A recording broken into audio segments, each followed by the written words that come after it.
Welcome. നമ്മൾ ഇന്ന് discuss ചെയ്യാൻ പോകുന്നത് ഡിഗ്രി പ്രിലിം സ്റ്റേജ് 2 ചോദിച്ച കോൺസ്റ്റിറ്റ്യൂഷനിൽ നിന്നുള്ള ക്വസ്റ്റ്യൻസിന്റെ റിലേറ്റഡ് ഫാക്ട്സ് ആണ്. 10 ചോദ്യങ്ങളാണ് ഉണ്ടായിരുന്നത്. സിമ്പിൾ ചോദ്യങ്ങളാണ്. ആദ്യത്തെ ചോദ്യം നോക്കാം. പ്രസിഡന്റിന് സത്യപ്രതിജ്ഞ ചൊല്ലിക്കൊടുക്കുന്നത് ആരാണ്? ചീഫ് ജസ്റ്റിസ് ഓഫ് ഇന്ത്യ ആണ് പ്രസിഡന്റിന് സത്യപ്രതിജ്ഞ ചൊല്ലിക്കൊടുക്കുന്നത്. ഇനി സുപ്രീം കോടതി ചീഫ് ജസ്റ്റിസിന്റെ അഭാവത്തിൽ ആരായിരിക്കും ചൊല്ലിക്കൊടുക്കുന്നത്? സുപ്രീം കോടതിയിലെ ഏറ്റവും മുതിർന്ന ജഡ്ജി ആയിരിക്കും ചൊല്ലിക്കൊടുക്കുന്നത്. ക്ലിയർ ആണല്ലോ. രാഷ്ട്രപതിക്ക് സാധാരണഗതിയിൽ ആരാണ് ചൊല്ലിക്കൊടുക്കുക? സുപ്രീം കോടതി ചീഫ് ജസ്റ്റിസ് ആയിരിക്കും. ഇനി അദ്ദേഹത്തിന്റെ അഭാവത്തിൽ ആരായിരിക്കും? സുപ്രീം കോടതിയിലെ ഏറ്റവും മുതിർന്ന ജഡ്ജി ആയിരിക്കും ചൊല്ലിക്കൊടുക്കുക. ക്ലിയർ ആണല്ലോ. ഇനി ഉപരാഷ്ട്രപതിക്കോ ആരാണ് ചൊല്ലിക്കൊടുക്കുക? രാഷ്ട്രപതിയാണ് ചൊല്ലിക്കൊടുക്കുക. ഗവർണർക്ക് ആരാണ് ചൊല്ലിക്കൊടുക്കുക? സംസ്ഥാനത്തിലല്ലേ, അപ്പൊ ആരായിരിക്കും? ഹൈക്കോടതിയിലെ ചീഫ് ജസ്റ്റിസ് ആയിരിക്കും. ഇനി പ്രധാനമന്ത്രിക്ക് ആരാണ് ചൊല്ലിക്കൊടുക്കുക? പ്രധാനമന്ത്രിക്ക് രാഷ്ട്രപതിയാണ് ചൊല്ലിക്കൊടുക്കുന്നത്. ഓക്കെ, ക്ലിയർ ആണല്ലോ. ഇത് കൺഫ്യൂസിങ് ആവുന്ന ഒരു സംഭവമാണ്, അതുകൊണ്ടാണ് ഇങ്ങനെ ടേബിൾ ആയിട്ട് കൊടുത്തിരിക്കുന്നത്. ഇനി ഇവരൊക്കെ ആർക്കാണ് രാജിക്കത്ത് നൽകേണ്ടതും കൂടെ ഒന്ന് നോക്കി വെക്കാം. രാഷ്ട്രപതി ആർക്കാണ് രാജിക്കത്ത് നൽകേണ്ടത്? ഉപരാഷ്ട്രപതിക്കാണ് കേട്ടോ. ഇനി ഉപരാഷ്ട്രപതി ആർക്കാണ് രാജിക്കത്ത് നൽകേണ്ടത്? രാഷ്ട്രപതിക്കും. ഗവർണറും രാഷ്ട്രപതിക്കാണ്. പ്രധാനമന്ത്രിയും ആർക്ക് തന്നെയാണ്? രാഷ്ട്രപതിക്ക് തന്നെയാണ് രാജിക്കത്ത് നൽകേണ്ടത്. Okay, second question. ലോക്പാലിന്റെ ആദ്യ അധ്യക്ഷൻ ആരാണ്? ജസ്റ്റിസ് പിനാകി ചന്ദ്രഘോഷ് ആണ് ലോക്പാലിന്റെ ആദ്യ അധ്യക്ഷൻ. ഇനി എന്താണ് ഈ ലോക്പാൽ എന്ന് പറഞ്ഞാൽ എന്താണ്? അഴിമതി കേസുകൾ അന്വേഷിക്കുന്നതിനും വിചാരണ ചെയ്യുന്നതിനുമായി 2013 സ്ഥാപിതമായ ഒരു നിയമാനുസൃത സ്ഥാപനമാണ് എന്ത്? ലോക്പാൽ എന്ന് പറയുന്നത്. ഇനി ആരുടെയൊക്കെ അഴിമതികൾ ഇവർക്ക് അന്വേഷിക്കാൻ സാധിക്കും? അതായത് ലോക്പാലിന്റെ അധികാരപരിധി എന്താണ്? ലോക്പാലിന് പ്രധാനമന്ത്രി, കേന്ദ്രമന്ത്രിമാർ, MP-മാർ, സർക്കാർ ഉദ്യോഗസ്ഥർ ഇവരുടെയൊക്കെ എന്താണ് അഴിമതിയെ കുറിച്ച് അന്വേഷിക്കാനും വിചാരണ ചെയ്യാനൊക്കെ ആർക്ക് സാധിക്കും? ലോക്പാലിന് സാധിക്കും. അതായത് ലോക്പാലിന്റെ അധികാര പരിധിയിൽ ഇവരെല്ലാം വരും. ഓക്കെ, ഇനിയുമുണ്ട്. ജസ്റ്റ് നിങ്ങളൊന്ന് വായിച്ചു നോക്കുക. ജസ്റ്റ് പ്രധാനപ്പെട്ടത് മാത്രം ഞാനൊന്ന് പറഞ്ഞു പോവുകയാണ്. അപ്പൊ ഇങ്ങനെയുള്ള ഈ ലോക്പാലിന്റെ ആദ്യത്തെ അധ്യക്ഷൻ ആരാണെന്നാണ് നമ്മളോട് ചോദിച്ചിരിക്കുന്നത്. ആരാണ്? ജസ്റ്റിസ് പിനാകി ചന്ദ്രഘോഷ് ആണ്. ക്ലിയർ ആണല്ലോ. ഇനി ദേശീയ തലത്തിൽ ലോക്പാൽ ഉള്ളതുപോലെ തന്നെ സംസ്ഥാന തലത്തിലുള്ളതാണ് എന്ത്? ലോകായുക്ത എന്ന് പറയുന്നത്. ഇനി നിലവിൽ ലോക്പാലും ലോകായുക്തയും ആരാണെന്ന് നമുക്കൊന്ന് നോക്കാം. നിലവിലെ ലോക്പാൽ ചെയർപേഴ്സൺ ആരാണ്? ജസ്റ്റിസ് അജയ് മാണിക് റാവു ഖാൻവിൽക്കർ. കുറച്ച് കൺഫ്യൂസിങ് ആവുന്ന ഒരു പേരാണ്, എന്നാലും 1-2 പ്രാവശ്യം ഒന്ന് പറഞ്ഞു പഠിച്ചു നോക്കാം. നിലവിലെ ലോക്പാൽ ആരാണ്? അജയ് മാണിക് റാവു ഖാൻവിൽക്കർ. ക്ലിയർ ആണല്ലോ. ഇനി കേരളത്തിന്റെ നിലവിലെ ലോകായുക്ത ആരാണ്? അനിൽകുമാർ ആണ് കേട്ടോ. അനിൽകുമാർ. ലോക്പാലിന്റെ ആദ്യത്തെ അധ്യക്ഷൻ ആരാണ്? നമ്മൾ പറഞ്ഞു പിനാകി ചന്ദ്രഘോഷ്. കേരള ലോകായുക്തയുടെ ആദ്യ അധ്യക്ഷൻ ആരാണ്? PC ബാലകൃഷ്ണ മേനോനാണ്. ബാലകൃഷ്ണ. ക്ലിയർ ആണല്ലോ. ലോക്പാൽ എന്ന പദം ആദ്യമായിട്ട് ഉപയോഗിച്ചത് ആരാണ്? LM സിംഗ്വി ആണ്. ലോക്പാൽ പാസ്സാക്കുവാൻ നിരാഹാരം അനുഷ്ഠിച്ച വ്യക്തി ആരാണ്? അണ്ണാ ഹസാരെയാണ്. ലോക്പാൽ ബിൽ ആദ്യമായി പാർലമെന്റിൽ അവതരിപ്പിച്ചത് ആരാണ്? ശാന്തി ഭൂഷൺ ആണ്. ക്ലിയർ ആണല്ലോ. അപ്പൊ ഈ ലോക്പാലുമായിട്ട് ബന്ധപ്പെട്ട പ്രധാന വ്യക്തികളെ എന്ന് പറഞ്ഞു. പദം ആദ്യമായിട്ട് ഉപയോഗിച്ചത് ആരാണ്? LM സിംഗ്വി. നിരാഹാരം അനുഷ്ഠിച്ചത് ആരാണ്? അണ്ണാ ഹസാരെ. ലോക്പാൽ ബിൽ ആദ്യമായിട്ട് പാർലമെന്റിൽ അവതരിപ്പിച്ചത് ആരാണ്? ശാന്തി ഭൂഷൺ. ഓക്കെ, ലോക്പാൽ നിയമം പാർലമെന്റ് പാസ്സാക്കിയത് 2013 രാഷ്ട്രപതി അതിന് അംഗീകാരം നൽകിയത് 2014 ജനുവരി 1 ലോക്പാലിന് സത്യവാചകം ചൊല്ലിക്കൊടുക്കുന്നത് ആരാണെന്ന് ചോദിച്ചാൽ ആരാണ്? രാഷ്ട്രപതിയാണ് കേട്ടോ. രാഷ്ട്രപതിയാണ്. ഇന്ത്യയുടെ ആദ്യ ലോക്പാലിനെ രാഷ്ട്രപതി നിയമിച്ചത് 2019 മാർച്ച് 19 കേട്ടോ. 2014 നിയമത്തിന് അംഗീകാരം നൽകിയെങ്കിലും ആദ്യത്തെ ലോക്പാലിനെ നിയമിക്കുന്നത് എന്നാണ്? 2019 മാർച്ച് 19 ഇനി ലോക്പാലിലെ ആകെ അംഗങ്ങളുടെ എണ്ണം എന്ന് പറയുന്നത് 9 അതായത് ഒരു ചെയർപേഴ്സണും 8 മെമ്പേഴ്സും അടങ്ങുന്നതാണ് എന്ത്? ലോക്പാൽ എന്ന് പറയുന്നത്. ക്ലിയർ ആണല്ലോ. ഇനി ഈ ലോക്പാലിനെ നിയമിക്കുന്നത് ഒരു സെലക്ഷൻ കമ്മിറ്റിയാണ്. ആ സെലക്ഷൻ കമ്മിറ്റിയിൽ 5 പേരുണ്ടായിരിക്കും. ഇതും ചോദിക്കാറുണ്ട്. സെലക്ഷൻ കമ്മിറ്റിയിൽ 5 പേരുണ്ട്. ആരൊക്കെയാണ്? പ്രധാനമന്ത്രി, പ്രതിപക്ഷ നേതാവ്, ലോക്സഭാ സ്പീക്കർ, സുപ്രീം കോടതി ചീഫ് ജസ്റ്റിസ്, രാഷ്ട്രപതി ശുപാർശ ചെയ്യുന്ന ഒരു നിയമ വിദഗ്ധൻ. അങ്ങനെ 5 പേരാണ് ഇവിടെ വരുന്നത്, ഈ ലോക്പാലിന്റെ സെലക്ഷൻ കമ്മിറ്റിയിൽ വരുന്നത്. ക്ലിയർ ആണല്ലോ. ഇനി ഇന്ത്യയിൽ വിവരാവകാശ നിയമം പാസാക്കിയ വർഷം ഏതാണ്? 2005 ആണ്. 2005 ഇന്ത്യയിൽ വിവരാവകാശ നിയമം പാസാക്കുന്നത്. വിവരാവകാശ നിയമം നിലവിൽ വന്നത് എന്നാണ്? 2005 ഒക്ടോബർ 12-നാണ്. ഒക്ടോബർ 12-നാണ് വിവരാവകാശ നിയമം നിലവിൽ വരുന്നത്. കേരള സംസ്ഥാന വിവരാവകാശ കമ്മീഷൻ നിലവിൽ വന്നത് എന്നാണ്? 2005 ഡിസംബർ 19-നാണ്. ഡിസംബർ 19-നാണ്. വിവരാവകാശ ഭേദഗതി നിയമം 2019 രാഷ്ട്രപതി ഒപ്പുവെച്ചത് എന്നാണ്? 2019 ഓഗസ്റ്റ് 1-നാണ്. അതായത് നമ്മുടെ വിവരാവകാശ നിയമം ഭേദഗതി ചെയ്തു അല്ലെ 2019. അതിപ്പോൾ അറിയപ്പെടുന്നത് എന്താണ്? വിവരാവകാശ ഭേദഗതി നിയമം 2019 എന്നാണ് അറിയപ്പെടുന്നത്. റൈറ്റ് ടു ഇൻഫർമേഷൻ ആക്ട് 2005 എന്ന് പറയുന്ന പോലെ ഇപ്പം അതെന്താണ് അറിയപ്പെടുന്നത്? വിവരാവകാശ ഭേദഗതി നിയമം 2019 എന്നാണ് അറിയപ്പെടുന്നത്. ഇതിൽ രാഷ്ട്രപതി ഒപ്പുവെച്ചത് എന്നാണ്? 2019 ഓഗസ്റ്റ് 1-നാണ്. ഇനി ഈ ഭേദഗതി പ്രകാരം നമ്മുടെ വിവരാവകാശ നിയമത്തിലെ ചില വകുപ്പുകൾ ഭേദഗതി ചെയ്തിരുന്നു. ഏതൊക്കെയാണ് അത് വകുപ്പുകൾ എന്ന് ചോദിച്ചാൽ 13, 16, 27 ഈ 3 വകുപ്പുകളാണ് ഭേദഗതി ചെയ്തത്. ഓക്കെ. ഇനി നിലവിലെ കേന്ദ്ര മുഖ്യ വിവരാവകാശ കമ്മീഷണർ ആരാണ്? ഹീരാലാൽ സമരിയാണ്. അതുപോലെ തന്നെ നിലവിലെ കേരള മുഖ്യ വിവരാവകാശ കമ്മീഷണർ ആരാണ്? വി ഹരിനായരാണ്. കേന്ദ്രത്തിൽ ഹീരാലാൽ സമരിയും കേരളത്തിൽ ആരാണ്? ഹരി നായരുമാണ്. രണ്ടും ഹായാണ് കേട്ടോ. കേന്ദ്ര മുഖ്യ വിവരാവകാശ കമ്മീഷണറായ ആദ്യ വ്യക്തി ആരാണ്? വജാഹത്ത് ഹബീബുള്ളയാണ്. നമ്മുടെ ലോക്പാലിന്റെ ആദ്യത്തെ ചെയർപേഴ്സണെ നമുക്ക് ചോദ്യം വന്നിട്ടുണ്ടായിരുന്നു. അതുകൊണ്ട് തന്നെ നമുക്ക് എന്താണ് ഈ മുഖ്യ വിവരാവകാശ കമ്മീഷണറായ ആദ്യ വ്യക്തിയും കൂടി ഒന്ന് പരിചയപ്പെടാം. ആരാണ്? വജാഹത്ത് ഹബീബുള്ളയാണ്. കേരള മുഖ്യ വിവരാവകാശ കമ്മീഷണറായ ആദ്യ വ്യക്തി ആരാണ്? പാലാട്ട് മോഹൻദാസ് ആണ്. കേന്ദ്ര മുഖ്യ വിവരാവകാശ കമ്മീഷണറായ ആദ്യ വനിത ആരാണ്? ദീപക് സന്ധു ആണ്. Fourth question. കേന്ദ്ര സംസ്ഥാന തർക്കം തീർപ്പാക്കൽ സുപ്രീം കോടതിയുടെ ഏത് അധികാര പരിധിയിൽ വരുന്നതാണ്? അതായത് കേന്ദ്രവും സംസ്ഥാനവും തമ്മിൽ എന്തെങ്കിലും ഒരു തർക്കമുണ്ടായാൽ അത് തീർപ്പാക്കാൻ ആർക്കാണ് അധികാരമുള്ളത്? സുപ്രീം കോടതിക്കാണ് അധികാരമുള്ളത്. സുപ്രീം കോടതിയുടെ ഈ അധികാരം എന്താണ്? ഈ അധികാരത്തിന് നമ്മൾ പറയുന്ന പേരെന്താണ്? ഒറിജിനൽ ജൂറിസ്ഡിക്ഷൻ അഥവാ ഒറിജിനൽ അധികാര പരിധി, ഒറിജിനൽ ജൂറിസ്ഡിക്ഷൻ എന്നാണ് നമ്മൾ പറയുന്നത്. അതായത് കേന്ദ്രവും സംസ്ഥാനവും തമ്മിൽ എന്തെങ്കിലും ഒരു തർക്കമുണ്ടായാൽ അത് പരിഹരിക്കാൻ ആർക്ക് മാത്രമാണ് അധികാരമുള്ളത്? സുപ്രീം കോടതിക്കാണ് അധികാരമുള്ളത്. അതാണ് എന്ത്? ഒറിജിനൽ ജൂറിസ്ഡിക്ഷൻ അഥവാ തനതധികാരം എന്ന് നമ്മൾ പറയും. ഇതാണ് ഭരണഘടനാ പ്രകാരം സുപ്രീം കോടതിയുടെ അധികാരങ്ങൾ എന്ന് പറയുന്നത്. ഈ 8 ഉള്ളത്. അതിൽ തനതധികാരം എന്ന് പറഞ്ഞാൽ എന്താണ്? നമ്മളിപ്പോൾ പറഞ്ഞു നമ്മുടെ കേന്ദ്രവും സംസ്ഥാനവും തമ്മിൽ എന്തെങ്കിലും തർക്കമുണ്ടായാൽ അത് പരിഹരിക്കുന്നത് ആരാണ്? ആർക്കാണ് അതിനുള്ള അധികാരമുള്ളത്? സുപ്രീം കോടതിക്കാണുള്ളത്. അതാണ് എന്ത്? സുപ്രീം കോടതിയുടെ തനതധികാരം എന്ന് പറയുന്നത്. കാരണം ഇങ്ങനത്തെയൊക്കെ കാര്യങ്ങളിൽ മറ്റു കോടതികൾ, അതായത് ഹൈക്കോടതിക്കോ മറ്റ് കീഴ്ക്കോടതികൾക്കോ ഒന്നും എന്ത് ചെയ്യാൻ പറ്റത്തില്ല, അവർക്കൊന്നും ഇടപെടാൻ പറ്റത്തില്ല. ആർക്ക് മാത്രമേ ഇത് പരിഹരിക്കാനുള്ള അവകാശമുള്ളൂ, അധികാരമുള്ളൂ? ആർക്ക്? സുപ്രീം കോടതിക്കുള്ളൂ. അതാണ് എന്ത്? സുപ്രീം കോടതിയുടെ തനതധികാരം എന്ന് പറയുന്നത്. ഇനി കേന്ദ്രവും ഒരു സംസ്ഥാനവും മാത്രമല്ല, കേന്ദ്രവും അനവധി സംസ്ഥാനങ്ങളും തമ്മിൽ, ഒന്നിലധികം സംസ്ഥാനങ്ങളും തമ്മിൽ എന്തെങ്കിലും ഇഷ്യൂ ഉണ്ടാവുക എന്ന് വിചാരിക്കുക. അപ്പോഴും ആര് തന്നെയാണ് സോൾവ് ചെയ്യുന്നത്? നമ്മുടെ സുപ്രീം കോടതിയാണ് സോൾവ് ചെയ്യുന്നത്. ഇനി അതുകൂടാതെ സംസ്ഥാനങ്ങൾ തമ്മിൽ എന്തെങ്കിലും ഇഷ്യൂ ഉണ്ടാവുക എന്ന് വിചാരിക്കുക. അപ്പോഴും ഇതൊക്കെ സോൾവ് ചെയ്യുന്നത് ആരാണ്? പരിഹരിക്കുന്നത് ആരാണ്? അതൊക്കെ ആരുടെ അധികാരമാണ്? സുപ്രീം കോടതിയുടെ അധികാരമാണ്. ഓക്കെ. ഇനി ബാക്കിയുള്ള അധികാരങ്ങൾ കൂടി നമുക്കൊന്ന് നോക്കാം. അപ്പീൽ അധികാരം. എന്താണ് അപ്പീൽ അധികാരം എന്ന് പറഞ്ഞാൽ എന്താണ്? ഹൈക്കോടതിയുടെ തീർപ്പുകൾക്കെതിരെ ഒരു വ്യക്തിക്ക് സുപ്രീം കോടതിയിൽ അപ്പീൽ സമർപ്പിക്കാവുന്നതാണ്. ഇതാണ് എന്ത്? അപ്പീൽ അധികാരം എന്ന് പറയുന്നത്. ക്ലിയർ ആണല്ലോ. ഇനി എന്താണ് റിട്ട് അധികാരം എന്ന് പറഞ്ഞാൽ എന്താണ്? നമ്മുടെ മൗലികാവകാശം ഹനിക്കപ്പെട്ടു കഴിഞ്ഞാൽ അവ പുനഃസ്ഥാപിക്കുന്നതിന് വേണ്ടിയിട്ട് നമുക്ക് സുപ്രീം കോടതിയെ സമീപിക്കാവുന്നതാണ്. അപ്പോൾ സുപ്രീം കോടതി ഈ മൗലികാവകാശം പുനഃസ്ഥാപിക്കുന്നതിനായിട്ട് റിട്ട് പുറപ്പെടുവിക്കും. അതാണ് എന്ത്? റിട്ട് അധികാരം എന്ന് പറയുന്നത്. ക്ലിയർ ആണല്ലോ. ഇനി എന്താണ് ഉപദേശാധികാരം എന്ന് പറഞ്ഞാൽ എന്താണ്? പൊതു പ്രാധാന്യമുള്ളതോ അല്ലെങ്കിൽ ഭരണഘടനാ വ്യാഖ്യാനം ആവശ്യമായതോ ആയ ഏതൊരു കാര്യത്തിലും പ്രസിഡന്റിന് സുപ്രീം കോടതിയുടെ ഉപദേശം തേടാവുന്നതാണ്. നമ്മുടെ ഗവൺമെന്റിനും സുപ്രീം കോടതിയുടെ ഉപദേശങ്ങൾ തേടാവുന്നതാണ്. കാരണം നമ്മൾ എന്തെങ്കിലും ഒരു നിയമം നിർമ്മിക്കുന്ന സമയത്ത് സുപ്രീം കോടതിയുടെ ഉപദേശം തേടുകയാണെങ്കിൽ പിന്നീട് ആ കാര്യത്തിലുണ്ടാവുന്ന നിയമപരമായ നൂലാമാലകളിൽ നിന്നൊക്കെ നമുക്ക് എന്ത് ചെയ്യാൻ പറ്റും? ഒഴിവാകാൻ പറ്റും. ഓക്കെ. അതാണ് എന്ത്? ഉപദേശാധികാരം എന്ന് പറയുന്നത്. ഈ ഉപദേശാധികാരത്തിൻ്റെ ഒരു ഗുണം എന്ന് പറയുന്നത് അതാണ്. ഓക്കെ. ഇനി കോർട്ട് ഓഫ് റെക്കോർഡായി പ്രവർത്തിക്കുന്നു. സുപ്രീം കോടതി എന്താണ്? ഒരു കോർട്ട് ഓഫ് റെക്കോർഡായിട്ട് പ്രവർത്തിക്കുന്നു. എന്ന് പറഞ്ഞാൽ എന്താണ്? നമ്മുടെ സുപ്രീം കോടതി പല സുപ്രധാന രേഖകളും സൂക്ഷിക്കുന്നുണ്ട്. എന്തിനു വേണ്ടിയിട്ടാണ്? നിയമപരമായ പരിശോധനകൾക്കും അതുപോലെ തന്നെ വ്യാഖ്യാനങ്ങൾക്കും വേണ്ടിയിട്ടാണ് സുപ്രീം കോടതി ഈ റെക്കോർഡ്സ് ഒക്കെ സൂക്ഷിക്കുന്നത്.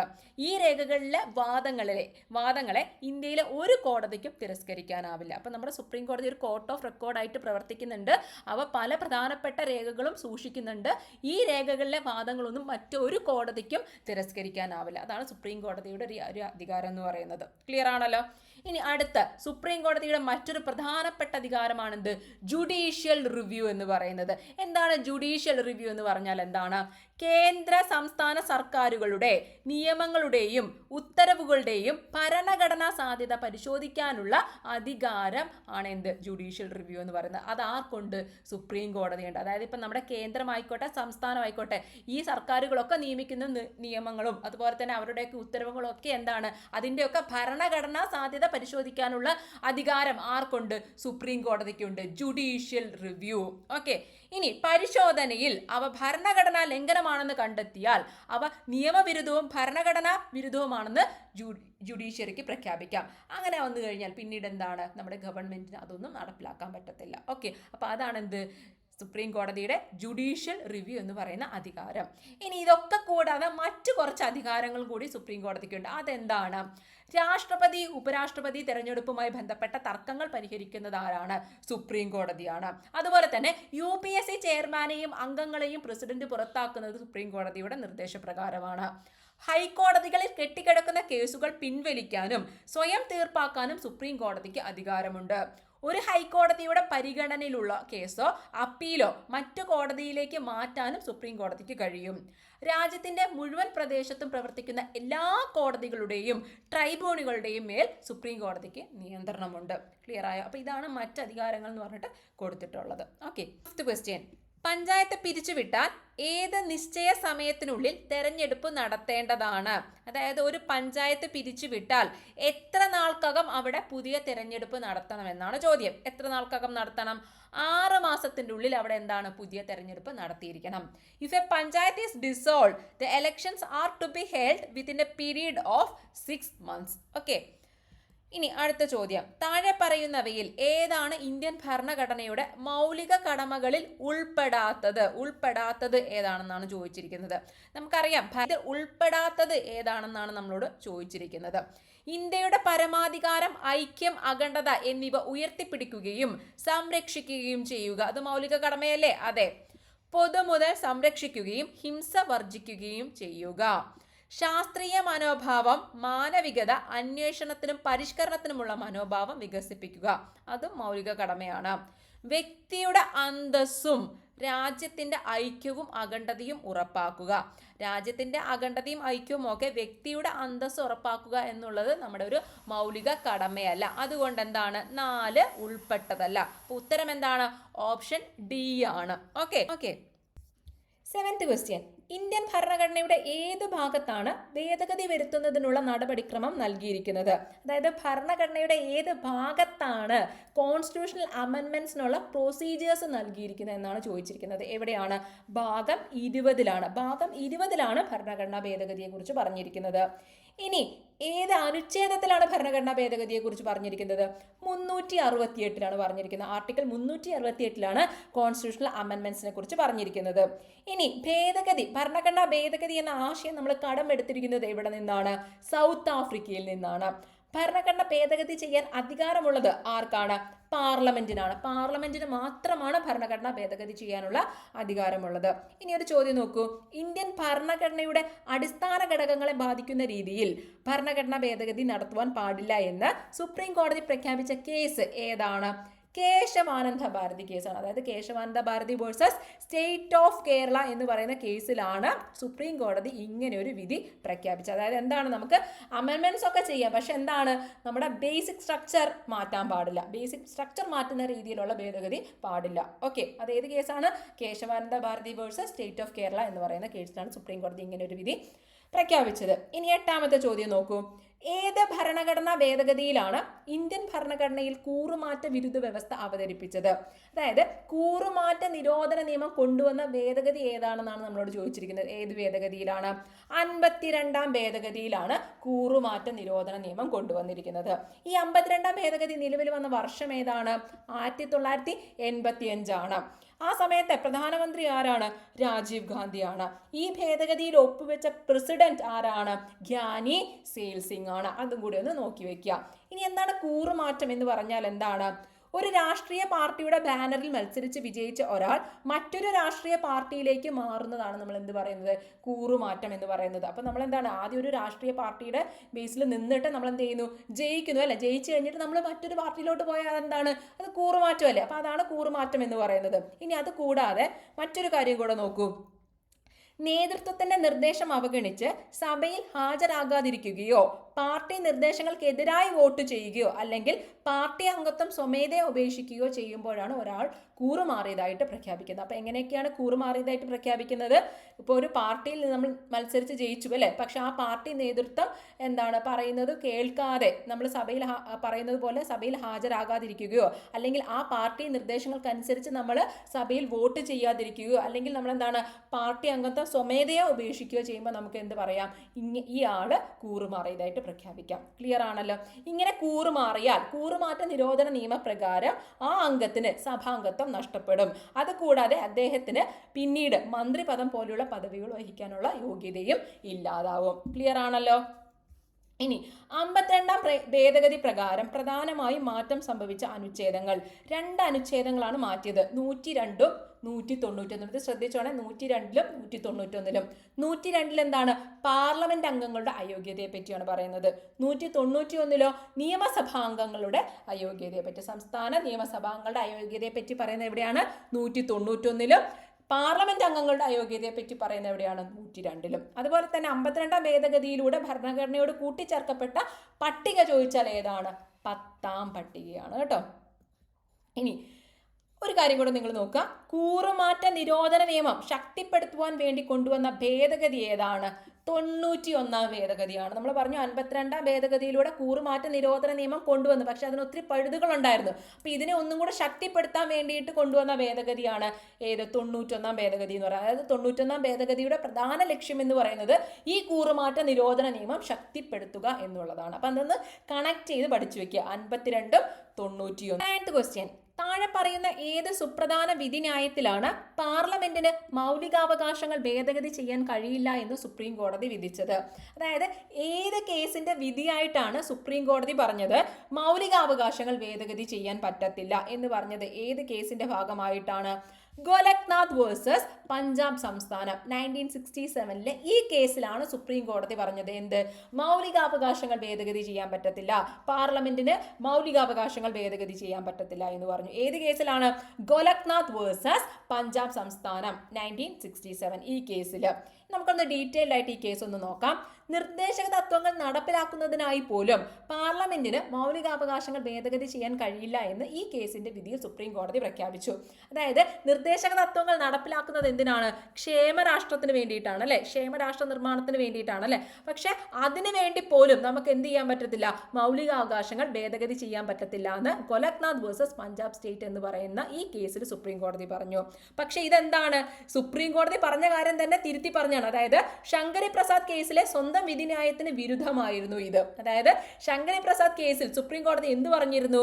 മൗലികാവകാശങ്ങൾ ഭേദഗതി ചെയ്യാൻ സാധിക്കുമെന്ന് പറഞ്ഞു. പക്ഷെ 1967-ലെ ഗോലക്നാഥ് കേസിൽ എന്ത് പറഞ്ഞു? മൗലികാവകാശങ്ങൾ ഭേദഗതി ചെയ്യാൻ പറ്റത്തില്ല എന്ന് പറഞ്ഞു. ശങ്കരി പ്രസാദ് കേസ് നമ്മുടെ ഓപ്ഷനിലുണ്ടായിരുന്നു. Shankari Prasad versus union of India എന്ന് പറയുന്ന ഈ കേസ് ഇവിടെ ഉണ്ടായിരുന്നു, ഓപ്ഷനിലുണ്ടായിരുന്നു. അതേതാണ്? 1951-ലാണ്. അതെന്ത് പറഞ്ഞു? മൗലികാവകാശങ്ങൾ ഭേദഗതി ചെയ്യാം എന്ന് പറഞ്ഞു. പക്ഷേ 1967-ലെ ഗോലക്നാഥ് കേസിൽ സുപ്രീം കോടതി എന്ത് പറഞ്ഞു? മൗലികാവകാശങ്ങൾ ഭേദഗതി ചെയ്യാൻ പറ്റത്തില്ല എന്ന് പറഞ്ഞു. ഓക്കെ, ഇനി ഇത് നിങ്ങൾ ശ്രദ്ധിക്കുക. Kesavananda Bharati versus state of Kerala 1973-ലെ ഈ കേസിൽ സുപ്രീം കോടതി എന്ത് പറഞ്ഞു? പാർലമെന്റിന് ഭരണഘടനയുടെ ഏത് ഭാഗം വേണമെങ്കിലും ഭേദഗതി ചെയ്യാം. അതായത് മൗലികാവകാശമോ എന്ത് വേണമെങ്കിലും ഭേദഗതി ചെയ്യാം. പക്ഷെ എന്താണ്? ഭരണഘടനയുടെ ബേസിക് സ്ട്രക്ചറിന് മാറ്റം വരുത്താൻ പാടില്ല.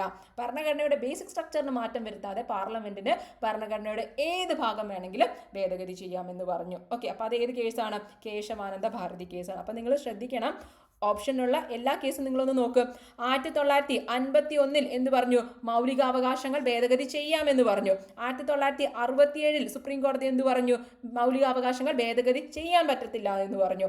പിന്നീട് വന്ന കേശവാനന്ദ ഭാരതി കേസ് 1973 കേശവാനന്ദ ഭാരതി കേസിൽ എന്ത് പറഞ്ഞു?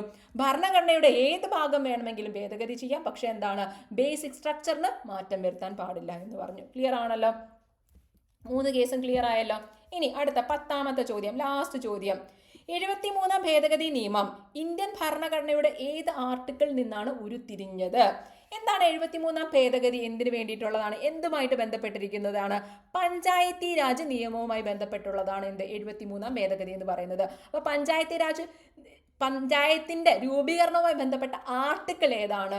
ഡയറക്റ്റീവ് പ്രിൻസിപ്പിളിലെ ആർട്ടിക്കിൾ 40 ആണ്. ഓക്കെ, അപ്പൊ 73 ഭേദഗതി ഏത് ആർട്ടിക്കിൾ നിന്നാണ് ഉരുത്തിരിഞ്ഞു വന്നത്? ആർട്ടിക്കിൾ 40 നിന്നാണ് ഉരുത്തിരിഞ്ഞു വന്നത്. 73 പഠിക്കുന്നതിന്റെ കൂട്ടത്തിൽ നിങ്ങൾ 74 പഠിക്കുക. 74 എന്താണ്? നഗരപാലിക നിയമമാണ്, അതായത് മുനിസിപ്പാലിറ്റി ആക്ട്. മറ്റേത് എന്താണ്? പഞ്ചായത്തി രാജ് ആക്ട് ആണ്. ആർട്ടിക്കിൾ 40 എന്താണ്? പഞ്ചായത്തുകളുടെ രൂപീകരണത്തെ കുറിച്ച് പറയുന്ന ആർട്ടിക്കിൾ ആണ്. മറ്റേത് രണ്ടും എന്താണ്? ഭേദഗതികളാണ് കേട്ടോ. ഇനി 73 ഭേദഗതി നിലവിൽ വന്നത് എന്നാണ്? 1993 ഏപ്രിൽ 24 കേട്ടോ. ഇനി ഈ ഭേദഗതിയിലൂടെ ഭരണഘടനയിൽ കുറച്ച് മാറ്റങ്ങൾ ഉണ്ടായി. എന്തൊക്കെയാണ് മാറ്റങ്ങൾ? ഭാഗം 9 കൂട്ടിച്ചേർത്തു. ആ കൂട്ടിച്ചേർത്ത ഭാഗത്തിൽ 243 തൊട്ട് 243 വരെയുള്ള ആർട്ടിക്കിൾസ് കൂട്ടിച്ചേർത്തു. ഇനി ഈ കൂടാതെ ആർട്ടിക്കിൾസ് കൂട്ടിച്ചേർത്തത് കൂടാതെ പുതിയൊരു പട്ടികയും കൂടെ ചേർത്തു. ഏതാണ്? 11ാം പട്ടിക. ഓക്കെ, അപ്പൊ പഞ്ചായത്തി രാജിനെ കുറിച്ച് പറയുന്നത് എവിടെയാണ്? 11ാം പട്ടികയിലാണ് പറയുന്നത്. ഇനി 74 ഭേദഗതി കൂടെ അങ്ങ് പഠിച്ചു പോവുക. അത് വന്ന എന്നാണ്? 1993 ജൂൺ 1 പഞ്ചായത്ത് രാജുമായി ബന്ധപ്പെട്ട 73 ഭേദഗതി വന്ന എന്നാണ്? 1993 ഏപ്രിൽ 24 74 ഭേദഗതി വന്നതോ 1993 ജൂൺ 1 ഇതിൽ മാറ്റം വരുത്തിയത് എന്തൊക്കെയാണ് ഭരണഘടനയിൽ? അവിടെ 9 കൂട്ടിച്ചേർത്തെങ്കിൽ ഇവിടെ എന്ത് കൂട്ടിച്ചേർത്തു? 9A കൂട്ടിച്ചേർത്തു. ആർട്ടിക്കിൾസ് ഏതാണ്? ഇതിന്റെ ബാക്കി ആർട്ടിക്കിൾസ് ആണ് 243P തൊട്ട് 243ZG വരെ. അതുപോലെ ഇവിടെ 11ാം പട്ടിക കൂട്ടിച്ചേർത്തെങ്കിൽ ഇവിടെ എന്താണ്? 12ാം പട്ടിക കൂട്ടിച്ചേർത്തു. ക്ലിയർ ആണല്ലോ? അപ്പൊ ഇത്രയുമാണ് നമ്മുടെ സെക്രട്ടേറിയറ്റ് അസിസ്റ്റന്റിന് ചോദിച്ച ചോദ്യങ്ങൾ. ക്ലിയർ ആയി എന്ന് വിചാരിക്കുന്നു. Okay, thank you. എന്തെങ്കിലും സംശയം ഉണ്ടെങ്കിൽ കമന്റ് ചെയ്യുക, സജഷൻസ് ഒക്കെ കമന്റ് ചെയ്യുക. ഓക്കെ, ഇത്തിരി എക്സ്പ്ലനേഷൻസ് കൂടിയോ എന്ന് എനിക്കൊരു സംശയമുണ്ട്. അത് വേണ്ട എന്നുണ്ടെങ്കിൽ അതും നിങ്ങൾക്ക് കമന്റ് ചെയ്യാം. Okay, thank you.